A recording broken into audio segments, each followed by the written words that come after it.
Hi, I'm Grandma. And I used to go to Pinecrest when I was in high school from about 1941 to 1946. It was during the war, and we had gas rationing, so we couldn't go very far. So my mother decided to rent a cabin at Pinecrest, which was nearby. And I guess we had other friends from San Mateo who were also going to Pinecrest. So by the time we got up there, there were a whole group of kids that would meet down on the beach every day at the same place, and we'd just go swimming, and we didn't go boating, we didn't do anything different, we didn't go hiking, we just came to the beach every day and got together, and then at night we went to the movies. And the one thing about the movies is in order to pay, they didn't have tickets.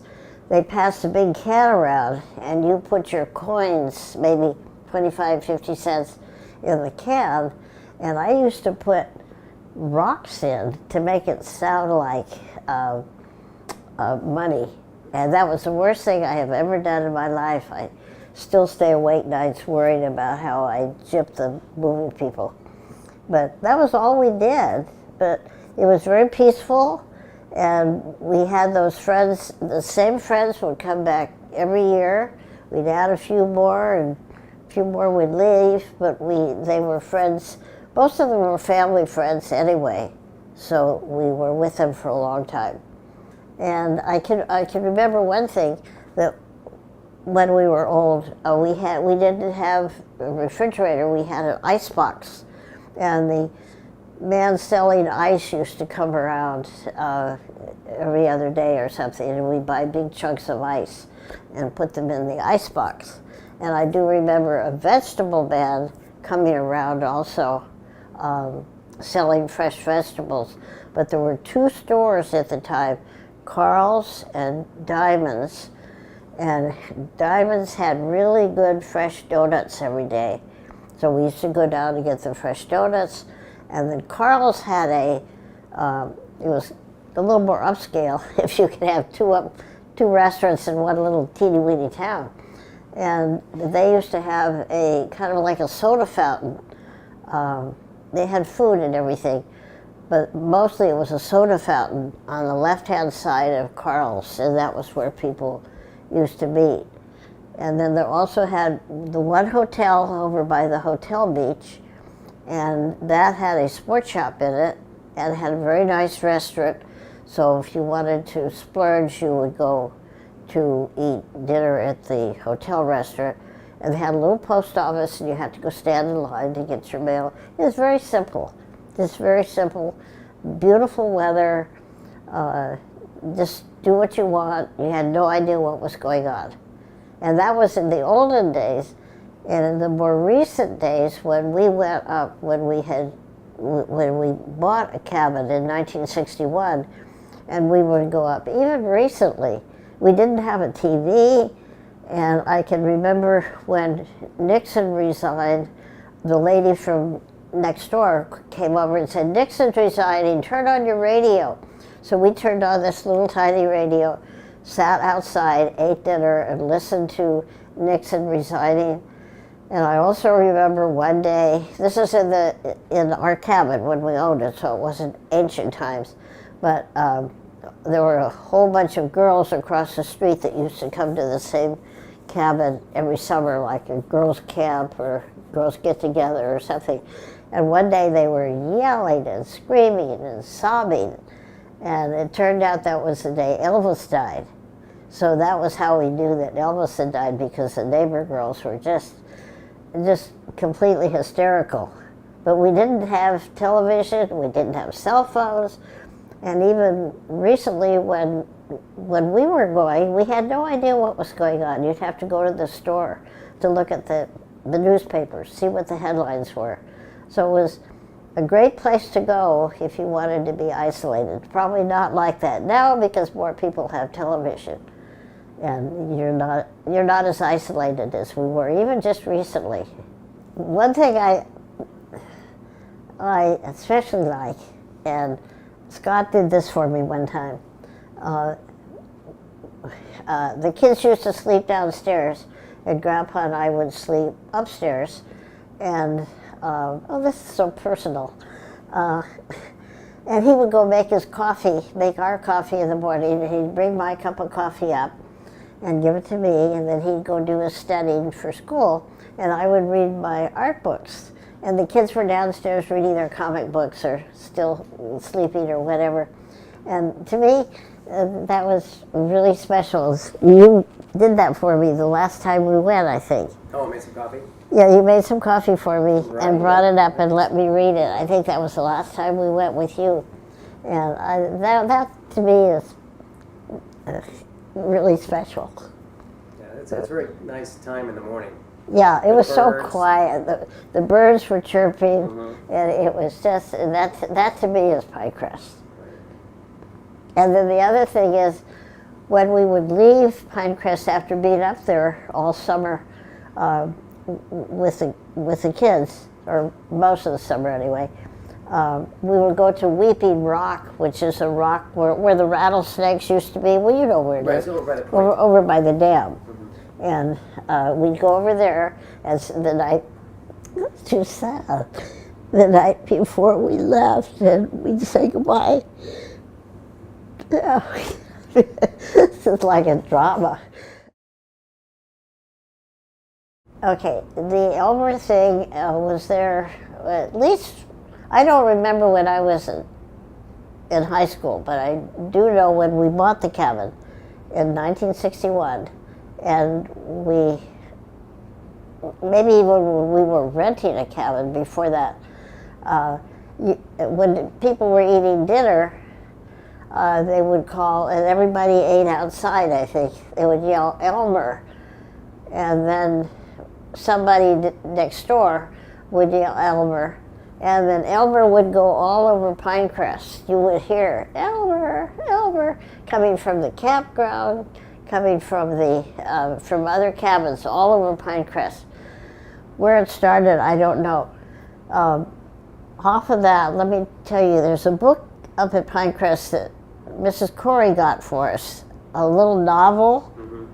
I think in there it says something about the Pinecrest thing. The other thing is that I put in my notes, the bomb threat that we had. And did you get that anywhere? No. Okay. Well, you remember the bomb threat. Yeah, that was probably in the 70s. Okay.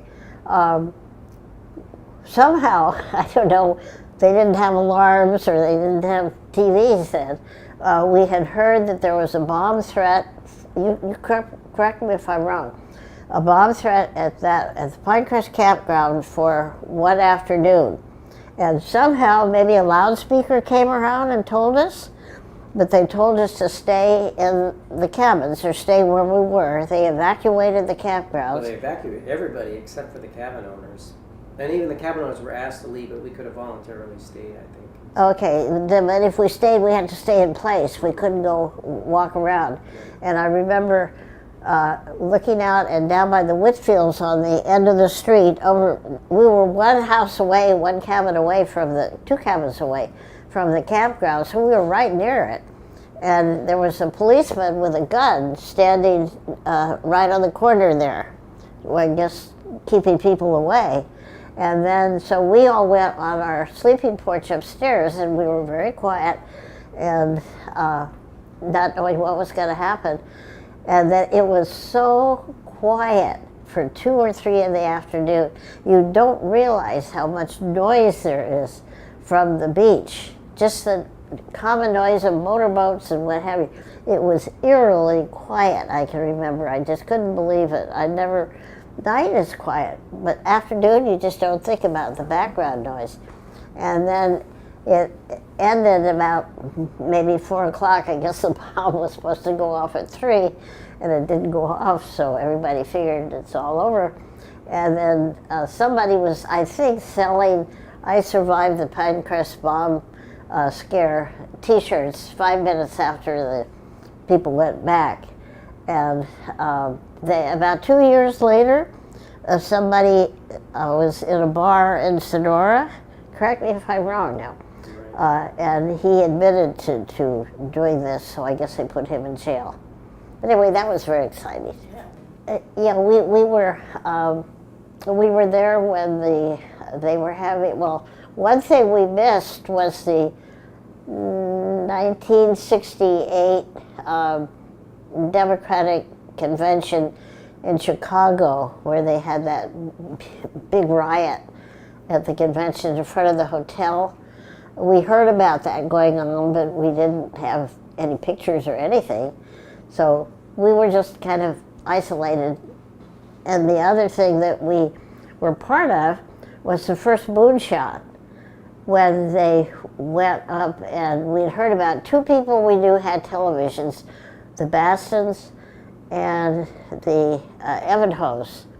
But we went to the Bastons to look, and all we saw was a bunch of fuzzy things.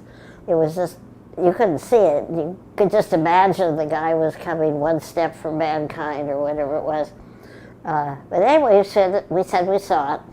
And then we walked home, and as we were coming up our street, you looked up at the moon, and the moon was so clear. And we said, oh, look, there's the people up in the moon, or something, because it was better than the television. Not as close, obviously, but it was really sharp. Whereas the picture on the TV was just a bunch of fuzzy stuff. And we had to imagine that was the landing on the moon. So that was, but you were just, you weren't far away from everything, but you were just completely out of it, which is why you like Pinecrest. The hotel was down by the hotel beach, and it was, well, you can find pictures of that all over the place. That was a nice hotel. That was the only place you could stay in a hotel. And there weren't any little motels or anything else. There was one gas station on the way out to the highway, and there were two stores, as I said before, Carl's and Diamonds, and they were located where what is now. I think the parking lot, or the current store. Is the current store where they were? Yeah, the parking lot where the amphitheaters, that's where the old movie used to be. It was across from the little road. And that was where they had the movie then. They didn't have it wasn't as fancy as the one they've got now. And the stores, Diamonds was as you're going out the road to go home, Diamonds was on the right-hand side. The hotel was way over on the right by the beach. And then the Diamonds was a long stretch. It had a beauty parlor in it, and the post office was, I think, at the end, and then they had Diamonds, and that's where they had all the, they had a good meat market. And I don't know why they had two grocery stores, if they were competing or one had higher end or what the difference was. Carl's was a little fancier. Carl's was to the left of that as you're facing it, on the left-hand side of the road going in and out. And Diamonds was on the right-hand side. So they were both pretty big, long stores. Diamonds had the beauty parlor and everything else on their kind of, their area. But, well, I remember Carl's was kind of, looked fancier. The post office, I think, was in the end of the section where the Diamonds was. Right. The hotel was by itself. Right. And it was a kind of a fancy-looking hotel. And I think the sports shop was in there, too. But we used to go and stand in line to get our mail. And that was always fun because it was just a different life. It was just kind of a peaceful place to be, even not too long ago when we didn't have access. But that's the main thing about it. You're way far away. And I remember when our kids were little, we used to hike up to the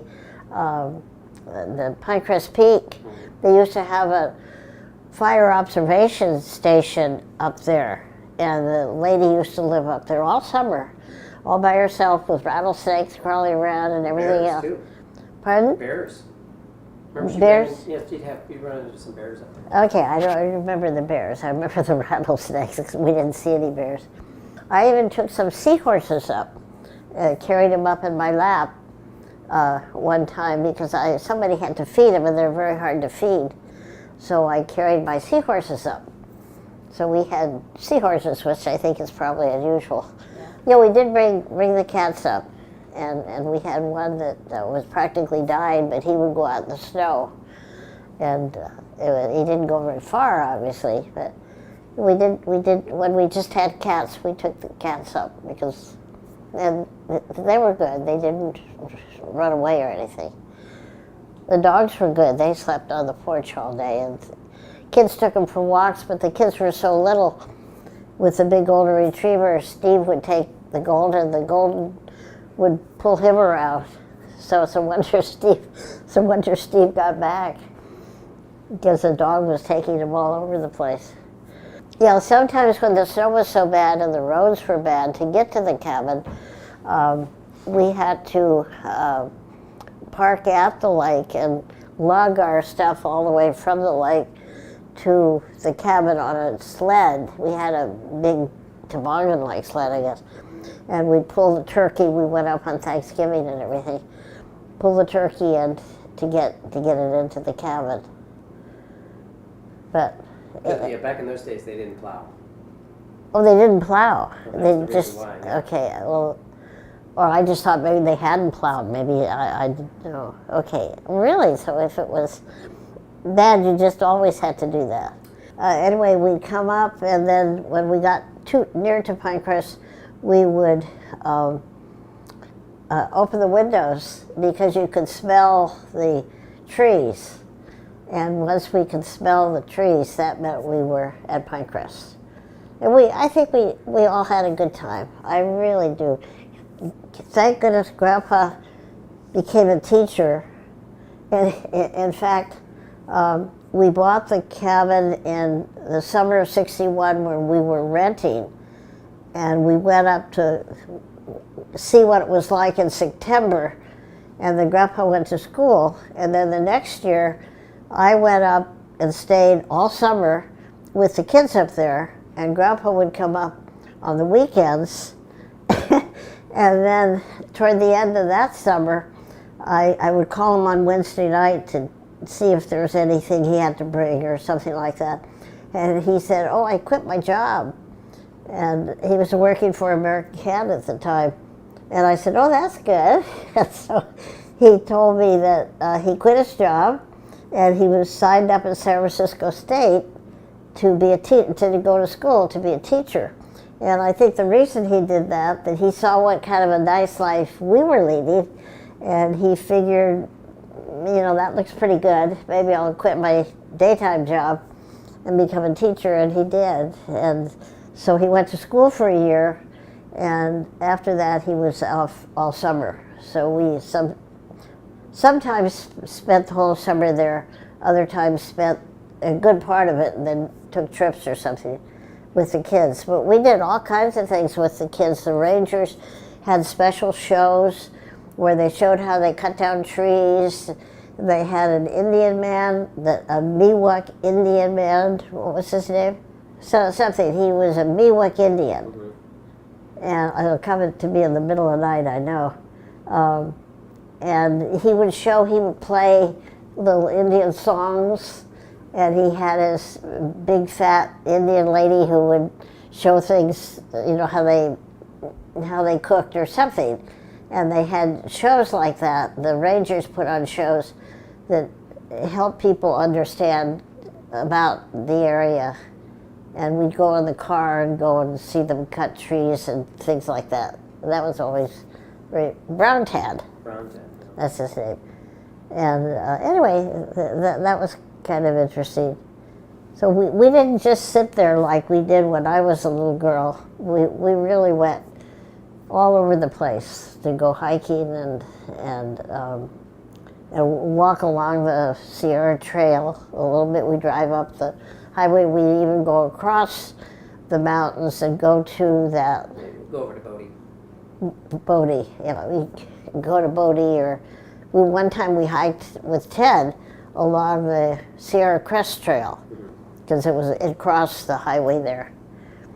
We didn't go very far, but we and then we hiked up to that lake with you. Oh, Blue Lake. Blue Lake, yes. Because I remember how scared I got. Remember, I got to one point where I couldn't move. Or maybe that was with Ted someplace else. But I got on a ledge and I panicked, and he had to come move me because I panicked being on a steep hill. Anyway, that's not Pinecrest, but it's partially Pinecrest. Yeah. We were, okay, after we had children, and my brother had children, my mother rented a cabin for two weeks or so, and my brother and his family would have 1 week, and we would have it the other week.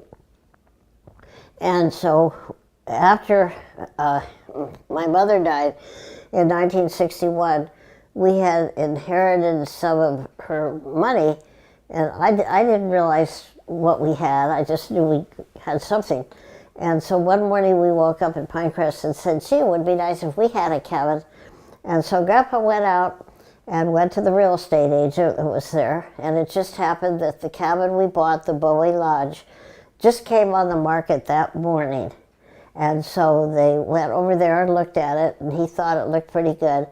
And I think he bought it without even showing it to us. I don't see how he could have, but he probably could have, knowing how he does things like that. So he came back, and so we went over and looked at the cabin, and obviously we all liked it, but we couldn't move in because they were using it during the summer for their family.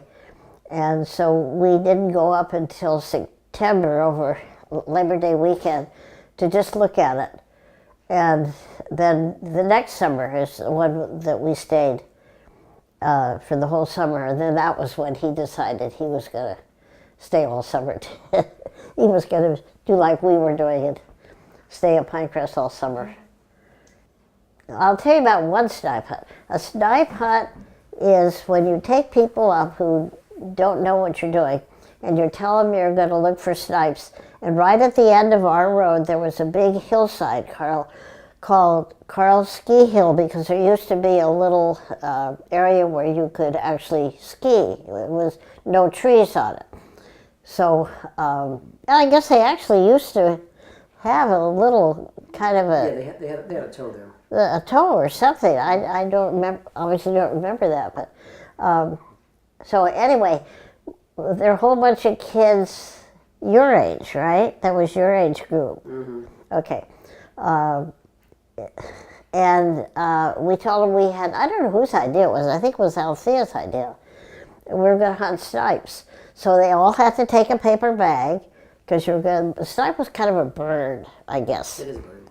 There is a type of bird. There is a bird, There okay. really I didn't know that. So. I thought it was an imaginary thing.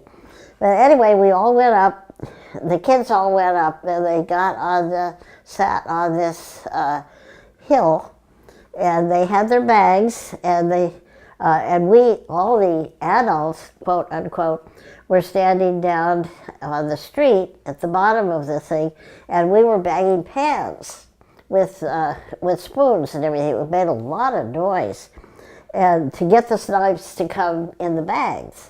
And so these kids were sitting there with their bags.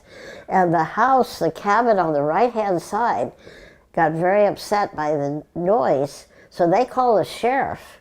And the sheriff was going to come and tell us to be quiet, or what on earth are you doing out there, or something. And then I told somebody I could just see the headlines in the San Francisco paper, Hillsborough people arrested for making noise at Pinecrest or something. Anyway, so that... We didn't stop. We just explained to them, please, we're just having to stop it. So just be patient. So anyway, then when we were walking back to the cabin, the kids were saying, gee, I'm sorry we didn't find any. So a lot of them really didn't realize that it was just a joke that we were playing on them. And I tried to get Lynn and her age group, because they still go up there every year for 1 week, and the whole bunch of kids, and they've never had a snipe hunt. And some of them, 2 of them, have gotten married recently. And of course the whole Pinecrest gang, the parents anyway, are going to the weddings. But they're kind of old now and have a snipe hunt. But they haven't had one, and I keep saying you better have it before they get too old to really have it, or before they start having children, and then their children will have a snipe hunt. They won't know how to do it unless they have one themselves. So anyway, that's what the snipe hunt is. The Cavells were friends of ours, and they lived kind of around the corner. And they had a big rock out in front of the place, and Mr. Cavell had written down the number of the lot, which is where you tell people where your house is. You don't have an address, you just write, you have the number somewhere. And so he painted on this big rock the number of his cabin. And the Forest Service didn't like that, because you're not supposed to paint on the rocks. So they decided they had to dig a hole and turn it over and bury it. So when they buried the rock, all the neighbors started, almost like having a funeral or something. In fact, they may have. Well, yeah, there was a funeral. Yeah, there was a big There was a funeral. Well, there was a ceremony, yeah. I don't remember that. But what was it like? You say something. Yeah, there was a full, there was ceremony and ashes and song and poems. I don't remember that. Crosses, and he had to dig a big hole, and then he pushed this rock into a hole. Uh-huh. And then there were little crosses, and it was a whole. The whole bit. We were just playing games on the Forest Service there, because they wanted to get rid of the rock, so he dug a big hole and he pushed it in, but we would make silly things out of a lot of we had a lot of extra time on our hands.